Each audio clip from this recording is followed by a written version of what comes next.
Welcome to my channel Best Islamic Insights.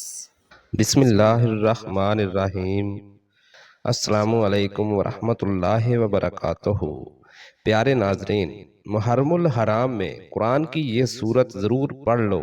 دنیا کی ہر چیز آپ کے قدموں میں ہوگی اور عرش کے بڑے بڑے فرشتے آپ کو جھک کر سلام کریں گے۔ یہ سورت حضرت امام حسین رضی اللہ تعالی عنہ کی لاڈلی سورت ہے اور آپ اسے بہت زیادہ پڑھتے تھے۔ وہ سورت یہ ہے، بسم اللہ الرحمن الرحیم۔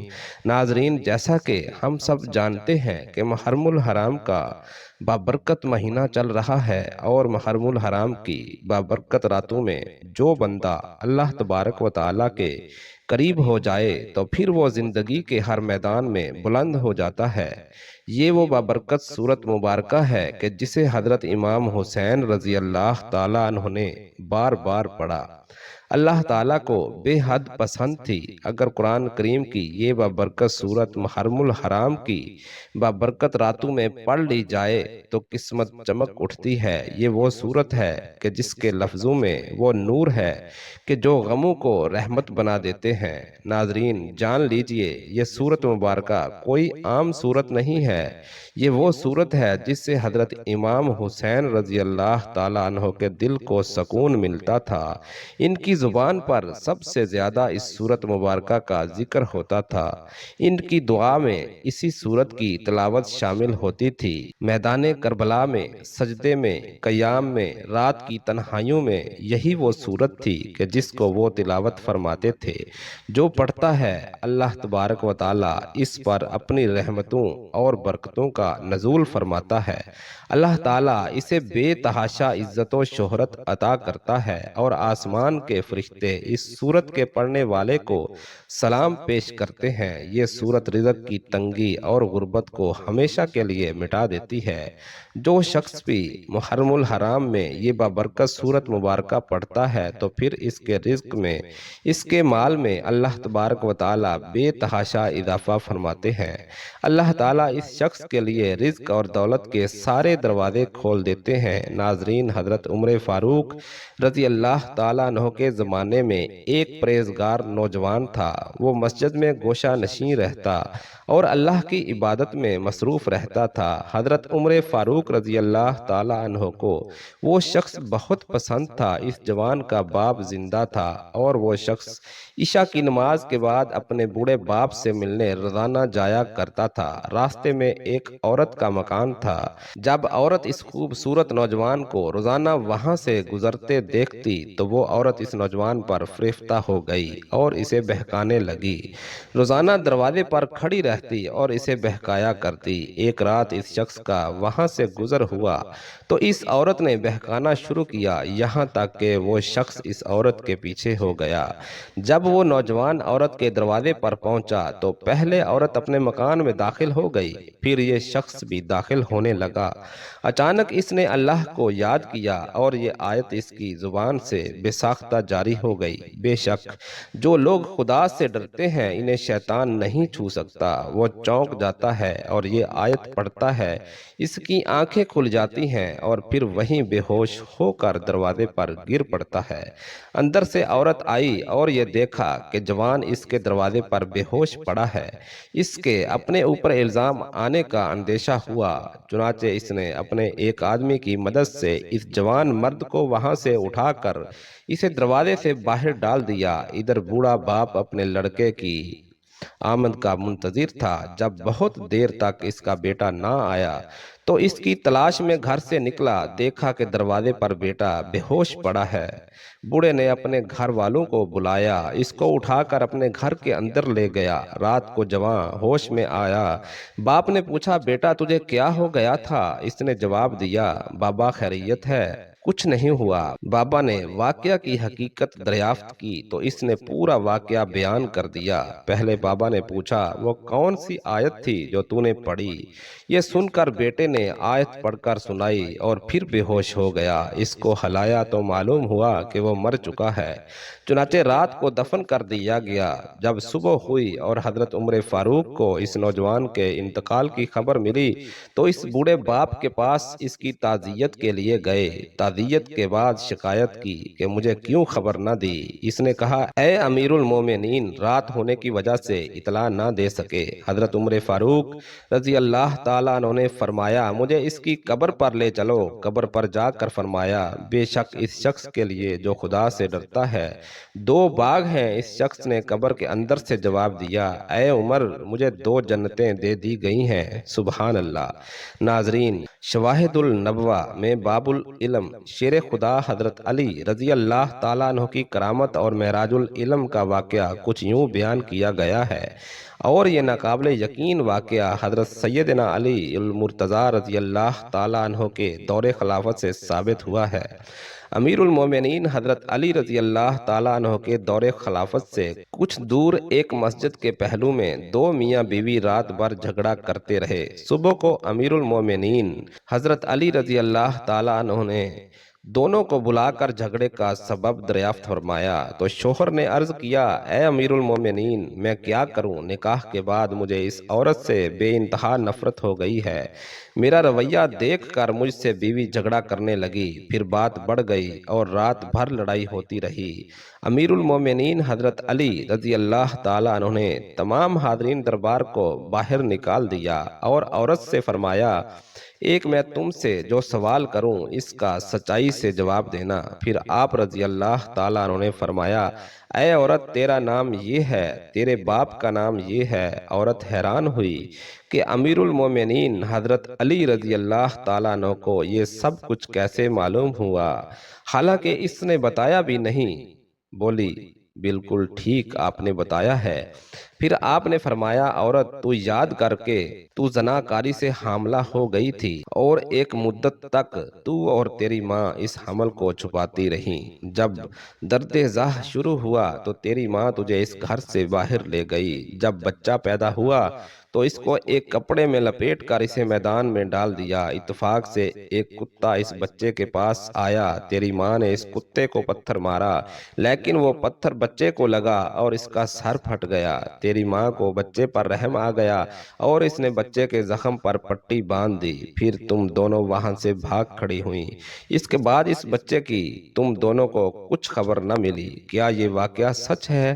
عورت نے کہا ہاں اے امیر المومنین رضی اللہ تعالیٰ عنہ، یہ پورا واقعہ حرف بحرف صحیح ہے۔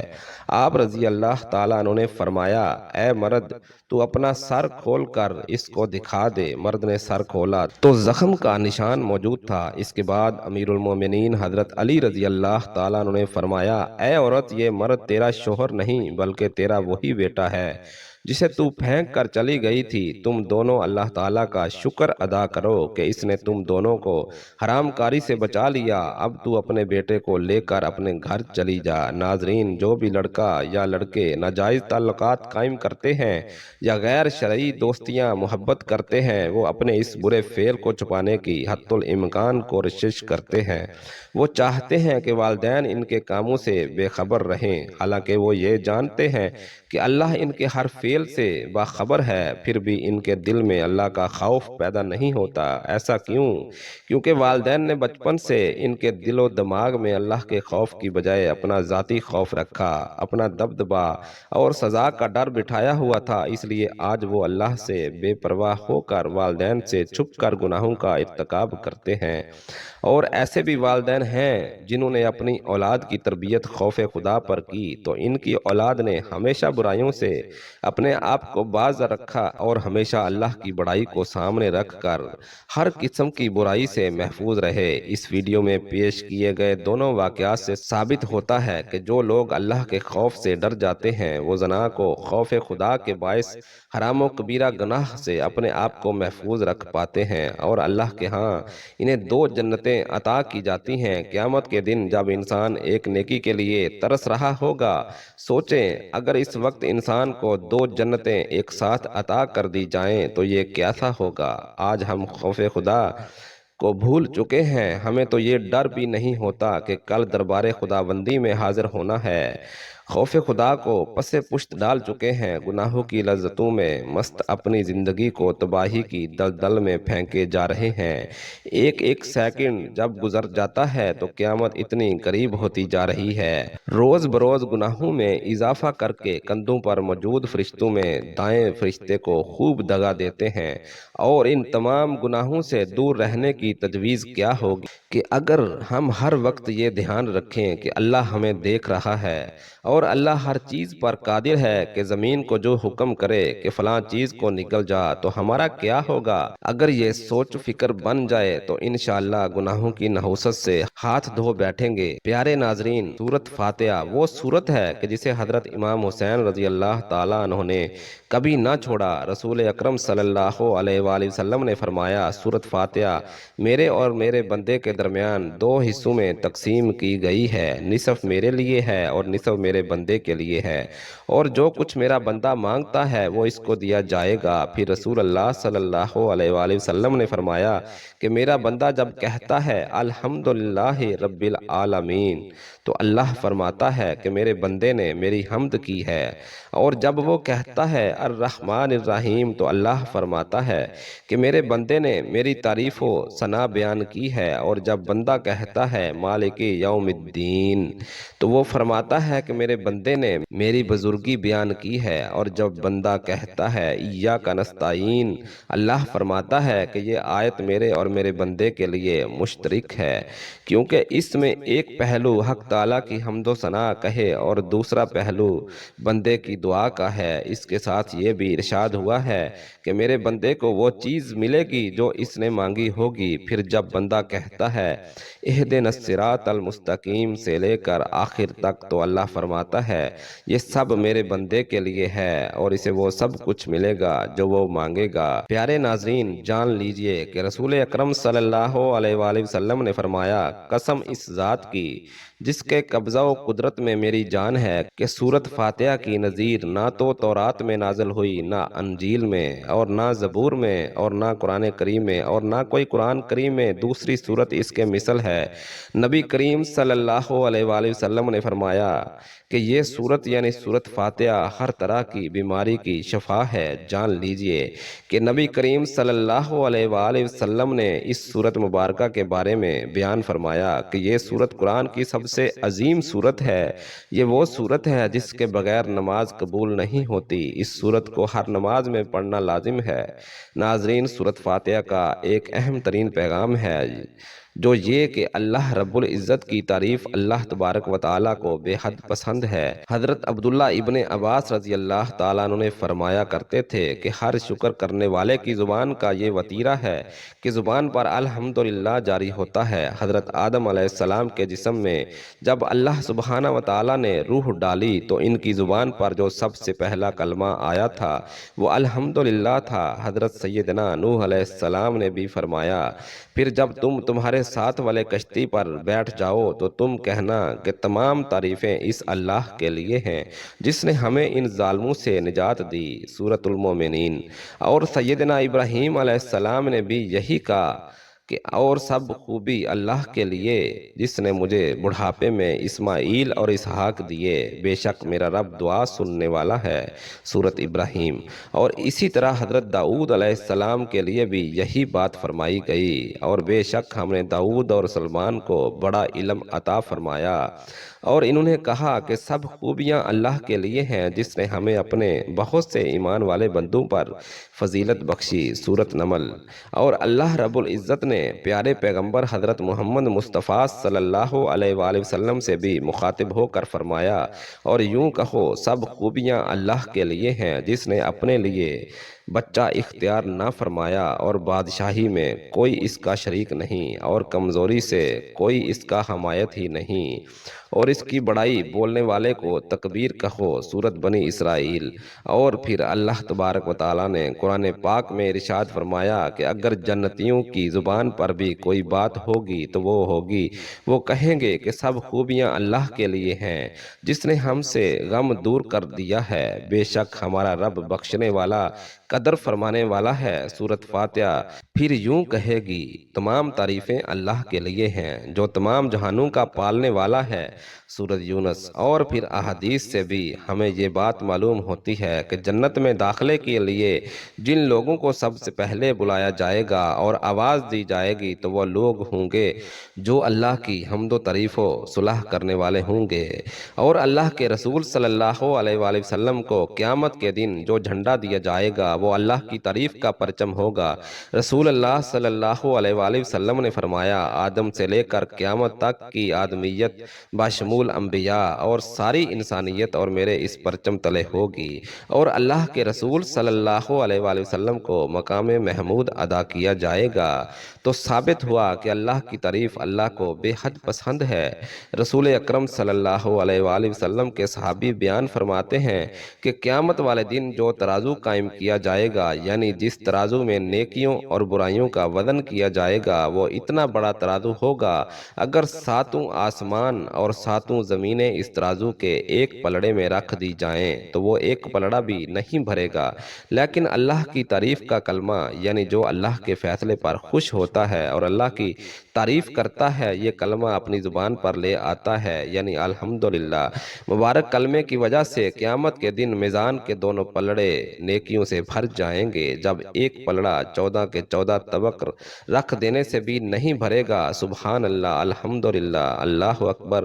ناظرین، جان لیجئے کہ آپ نے سورۃ فاتحہ کو محرم الحرام کے مہینے میں ہر روز کم از کم 7 بار پڑھنا ہے۔ آپ نے اس سورت کو پڑھنے کے بعد سب سے پہلے باوضو ہو جانا ہے۔ اگر آپ کسی نماز کے بعد اس سورت کو پڑھیں گے تو یہ سب سے زیادہ افضل ہوگا، لیکن اگر آپ دن کے کسی بھی حصے میں اس سورت کو پڑھنا چاہیں تو پڑھ سکتے ہیں۔ آپ نے سب سے پہلے 3 مرتبہ درود ابراہیمی پڑھ لینا ہے، یعنی جو درود نماز میں پڑھا جاتا ہے آپ نے 3 مرتبہ درود ابراہیمی پڑھ لینا ہے۔ اس کے بعد پھر آپ نے سورۃ فاتحہ کی تلاوت کرنی ہے۔ یہ سورت آپ نے 7 مرتبہ پڑھنی ہے۔ جب آپ 7 مرتبہ سورۃ فاتحہ کو پڑھ لیں تو پھر آپ نے آخر میں درود ابراہیمی 3 مرتبہ پڑھ لینا ہے۔ اس طرح آپ نے یہ عمل کرنا ہے۔ اس کے بعد آپ نے اللہ تبارک و تعالیٰ سے سچے دل سے گڑ گڑا کر دعا کرنی ہے، اور دل میں جو بھی حاجت ہوگی، آپ کی جو بھی خواہش ہوگی، آپ کی جو بھی دلی مراد ہوگی، اللہ تبارک و تعالیٰ اسے جلد از جلد پورا کر دیں گے۔ اللہ تبارک و تعالیٰ آپ پر اور آپ کے گھر پر بے تحاشا برکتیں اور رحمتیں نازل فرمائیں گے۔ اللہ تبارک و تعالیٰ آپ کے لیے رزق و دولت کے سارے دروازے کھول دیں گے۔ بس آپ نے محرم الحرام میں اس سورت مبارکہ کو مضبوطی سے تھام لینا ہے۔ اللہ تبارک و تعالیٰ سے دعا ہے کہ اللہ تعالیٰ ہمیں نیکی کی بات سننے، سمجھنے اور اس پر عمل کرنے کی طاقت و توفیق عطا فرمائے۔ میرا سنانا اور آپ کا سننا اپنی بارگاہ الہی میں قبول و منظور فرمائے اور ہمارا خاتمہ بالخیر فرمائے، آمین یا رب العالمین۔